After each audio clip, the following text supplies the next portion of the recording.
Good morning बच्चों। Class 7th subject Hindi. बच्चों आज मैं लेसन 3 बताने जा रही हूँ। उसमें कहानी है कहानी है बच्चों। शीर्षक है अगर नाक न होती। ठीक है, अगर नाक न होती। तो इस कहानी के लेखक के बारे में पहले हम कुछ जान लेंगे। तो बच्चों आप देखिए, सुनिए अच्छी तरह से इसको। जो लेखक हैं इस कहानी को लिखे हैं गोपाल बाबू शर्मा। इस कहानी के लेखक हैं गोपाल बाबू शर्मा। ठीक है, तो अपनी रचनाओं द्वारा लेखक गोपाल बाबू शर्मा ने हिंदी साहित्य की अभिवृद्धि में अपना महत्वपूर्ण योगदान दिया है। ठीक है, इनकी भाषा प्रसंग के अनुरूप सरल सरस और प्रवाहपूर्ण होती है। इन्होंने चलते चलते सब चलता है लोकतंत्र में, लोक जीवन में, नारी विमर्श, सास बिना सब सुना, है ना, जैसी लोकप्रिय कृतियों की रचना की है। गोपाल बाबू शर्मा जो लेखक हैं उनके द्वारा ये रचनाएं हैं। तो उनकी लिखी हुई आज हम एक 7th क्लास में ये कहानी भी के बारे में भी जानेंगे, अगर नाक न होती। ठीक है, तो बच्चों इसमें कवि का इस कहानी में इस व्यंग लेख द्वारा समाज में प्रचलित नाक से जुड़े विभिन्न मुहावरों का बड़े ही सुंदर ढंग से प्रयोग किया गया है। इसमें लेखक ने मानव शरीर में नाक के विशेष महत्व को देखते हुए उसकी अच्छाइयों और बुराइयों का उल्लेख करने के साथ साथ उसकी सामाजिक उपयोगिता को भी दर्शाया है। ठीक है, अब हम कहानी के बारे में सुनेंगे।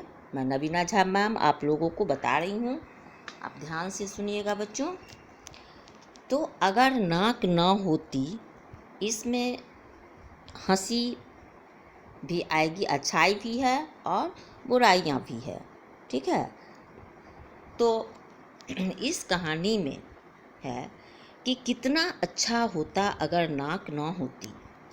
कवि का लेखक जो हैं, कवि का लेखक जो हैं वो कहे हैं, लिखे हैं कि कितना अच्छा होता अगर नाक न होती। नाक की चिंता में आदमी का जीना मुहाल हो गया है ना।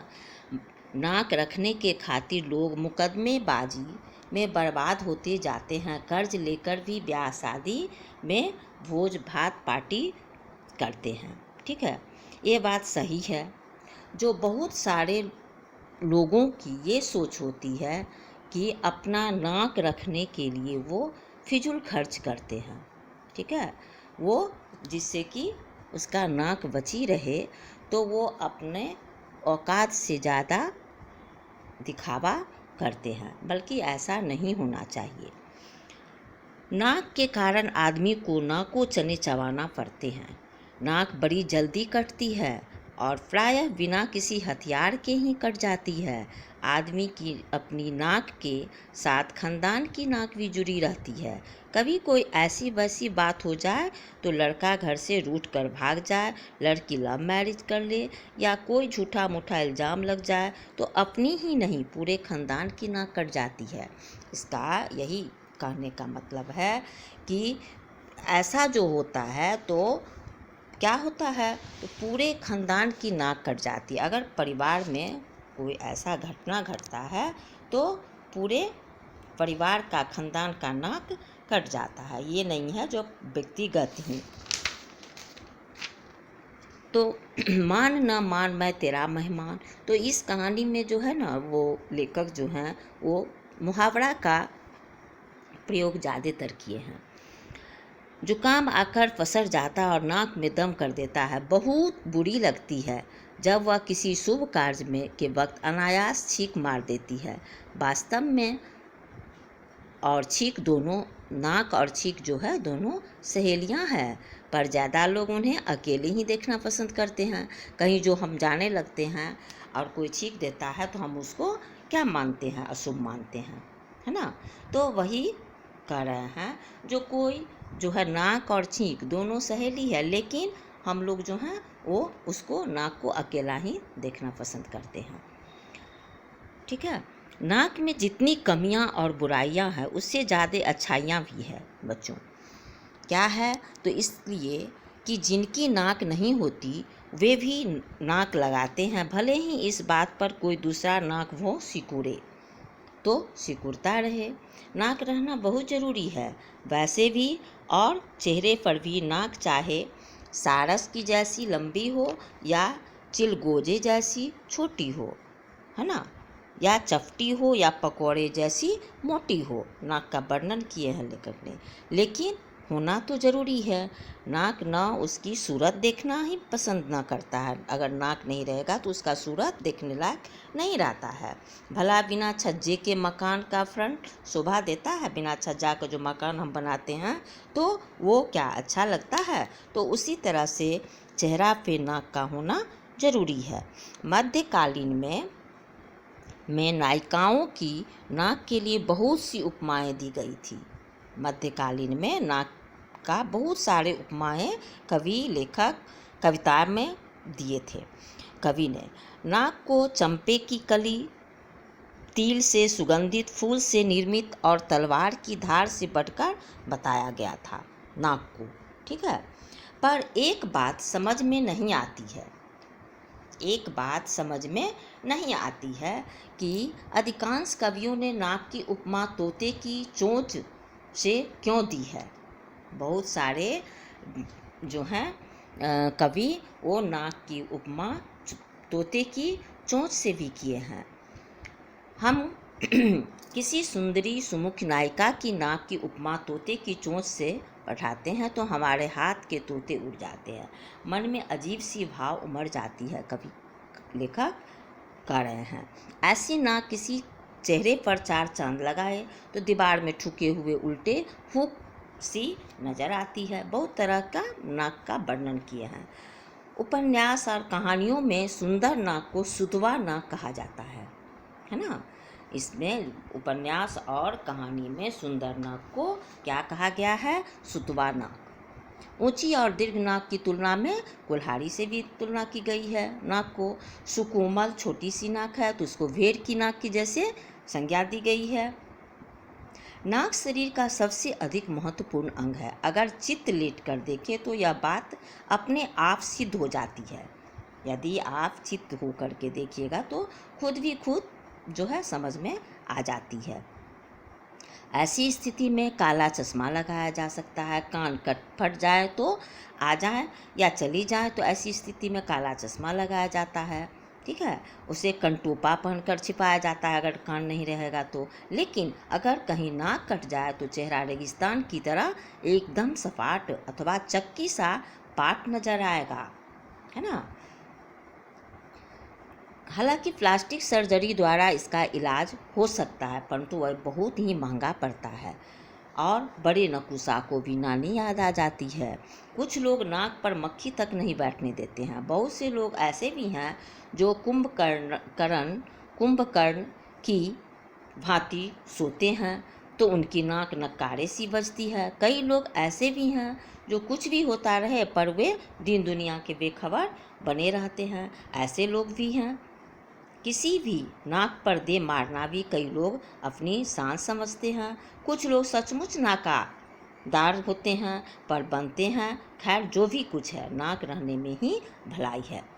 कवि का कहना है कुछ भी है नाक रहेगा उसमें ही भलाई है। आंखें हमेशा लड़ती आई है, लड़ना लड़ाना उनका स्वभाव है। किसी की आंखें किसी से लड़े या मिलकर चार हो जाए तो कोई हर्ज नहीं है, मगर आपस में ही लड़ बैठे तो। वैसे भी अब लोगों की नज़रों में फ़र्क आता रहा है। कहीं नज़र उठ रही है, कहीं जो है वो गिर रही है। चाहे नज़र बढ़ाने का हो या चुराने का हो, जो भी हो, अगर नाक न होती तो बताइए चश्मा कहाँ ठहरता। नाक ही तो चश्मे का अच्छा खासा स्टैंड है। नाक का जो है वो क्या है, चश्मा भी लगाएंगे, अगर नाक नहीं रहेगा तो चश्मा कहाँ पे रहेगा। तो नाक स्टैंड का काम भी करता है चश्मे का। नाक के कारण ही सीता का हरण हुआ था, और नाक के कारण ही सीता का हरण हुआ था और रावण का भी मरण हुआ था। अगर शूर्पणखा की नाक न कटती तो रामायण की रचना कैसे होती। महाभारत की आधार भी द्रौपदी की नाक ही है ना। और महाभारत की आधार भी द्रौपदी का नाक ही है, जो अत्यंत खतरनाक सिद्ध हुआ। ठीक है। सिर और मुंह के बीच नाक कटलेट की भांति रहती है, पर हकीकत यह है कि हमें खाने की नौबत नहीं आती। लोग जब चाहे किसी का सिर खा सकता है, दिमाग और खोपड़ी चाट सकता है, पर नाक के साथ ऐसा कुछ नहीं हो सकता है। अच्छे अच्छे चटोरे को भी यहाँ मुंह को खानी पड़ती है। नाक के और भी बहुत से फायदे हैं बच्चों, नाक के और भी बहुत से फायदे हैं। क्या हैं तो आप सुनिए। उच्छ्वास और निःश्वास का कार्य मुंह से किया जा सकता है ना। पर प्राणों के आधार श्वास है और श्वास लेने का साधन नाक ही है। नाक की गड़बड़ी से आदमी नकियाने लगता है, वह नकसुरा कहलाता है। और क्या होता है, नाक जो है वो हीटर का काम करता है ना। नाक जो है वो हीटर का भी काम करता है। बाहर की ठंडी हवा को गर्म करके अंदर पहुंचाती है और ठंड लगने से हमें बचाती है। कौन? नाक, है ना। इसलिए नाक हमें बीमारियों से भी बचाती है। आजकल पर्यावरण प्रदूषण जोरों पर है। वातावरण में व्याप्त प्रदूषण को फेफड़ों तक जाने से नाक ही रोकती है उसे। नाक में उगे बाल छन्ने और झाड़ू का काम करते हैं। नाक में जो बाल उगा हुआ है वो क्या करता है, छन्ने अथवा झाड़ू का काम करता है। ठीक है। बहुत से लोग मतलब साधने के लिए अपने बॉस की नाक के बाल बन जाते हैं। जिस प्रकार सिंगटा दिखाने, आँख दिखाने, दांत दिखाने, पीठ दिखाने आदि के मुहावरे प्रचलित हैं। दुर्भाग्य कहें या सौभाग्य, आप इसको दुर्भाग्य कहें या सौभाग्य कहें, नाक दिखाने का कोई मुहावरा नहीं है ना। पीठ दिखाना, आँख दिखाना, दांत दिखाना मुहावरा है, लेकिन नाक दिखाने वाली मुहावरा कोई भी नहीं है, कुछ भी नहीं है। हाँ, यदि नाक बीमार पड़ जाए तो कोई कितना ही नक्कू क्यों न हो, उसे भी मजबूर होकर नाक दिखाने के लिए किसी नाक वाले डॉक्टर की शरण में जाना पड़ता है ना। नाक अगर खराब हो जाता है तो उसको नाक वाले डॉक्टर के पास जा कर के दिखाना पड़ता है। इसलिए है जो नाक हमें हमारे शरीर का एक मुख्य अंग है, और नाक नहीं रहने पर जो है लोग मजाक बना लेते हैं उसे, नकट्टा नकुसा क्या क्या ना उसको उपमा दे करके उसको बुलाते हैं, है ना। तो यही इस कहानी में है, और इसके लेखक गोपाल बाबू शर्मा ये लिखे हैं कहानी। और इस कहानी के माध्यम से लेखक ने इस व्यंग किए हैं, है ना। लेखक ने समाज में प्रचलित नाक से जुड़ी विभिन्न मुहावरों का बड़े ही सुंदर ढंग से प्रयोग भी किए हैं। लेखक ने मानव शरीर में नाक के विशेष महत्व को देखते हुए उसकी अच्छाई और बुराई दोनों का उल्लेख किए हैं। सामाजिक उपयोगिता को भी दर्शाए हैं। तो इस कहानी में यही है बच्चों। अब यह कहानी समाप्त होती है। अब हम आपको दूसरे वीडियो में इसका प्रश्न उत्तर बताने जा रही हूँ। आप वीडियो खोलेंगे और कहानी को आप घर पे भी बुक में रीडिंग देंगे और अच्छी तरह से समझ जाएंगे कहानी अच्छी है इसलिए। ठीक है, तो मैं इस कहानी को समाप्त करती हूँ। अब दूसरा वीडियो आप मेरा देखिए।